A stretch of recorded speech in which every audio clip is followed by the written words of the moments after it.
The Levite's concubine. A Levite priest travels with his concubine and reaches the city of Gibeah as night approaches. They need a place to stay, but no one invites them in. Hospitality, one of the most sacred duties in ancient Israel, completely fails.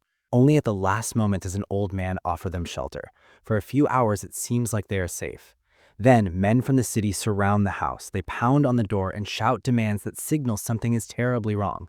Inside, the Levite panics. He refuses to face the mob himself. Instead, he pushes his concubine outside. What happens lasts through the night. When morning comes, she crawls back and collapses at the doorway. When the Levite opens the door, he sees her body lying there. There is no recorded grief, no cry, no outrage, only a decision. He cuts her body into 12 pieces and sends one piece to each tribe of Israel. The nation is stunned. Shock turns into fury, and fury turns into civil war. The tribe of Benjamin is nearly wiped out, with tens of thousands dead. All of it begins with cowardice and silence. Lot's daughters. After the destruction of Sodom and Gomorrah, Lot escapes with his 2 daughters. His wife looks back and never makes it out. The daughters flee with their father into the mountains and hide in a cave, completely isolated. As time passes, fear distorts their thinking.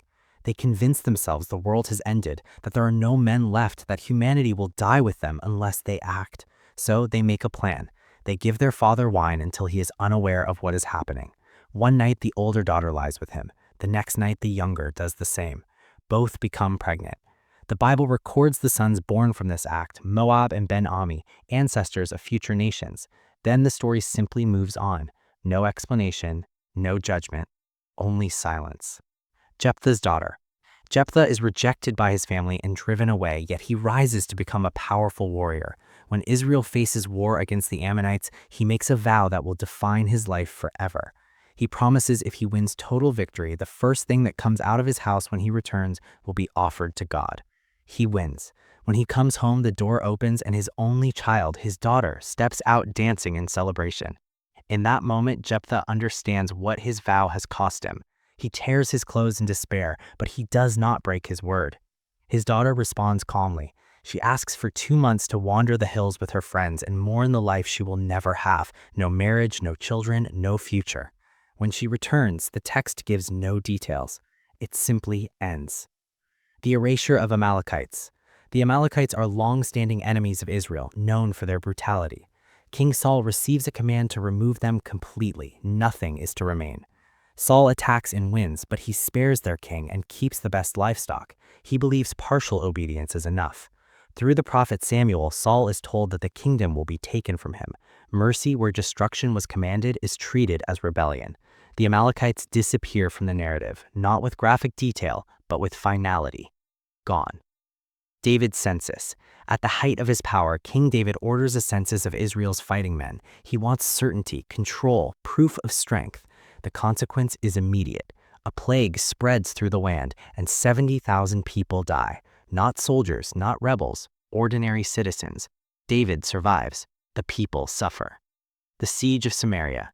During a brutal siege of Samaria, starvation consumes the city. Food becomes so scarce that scraps are sold for absurd prices.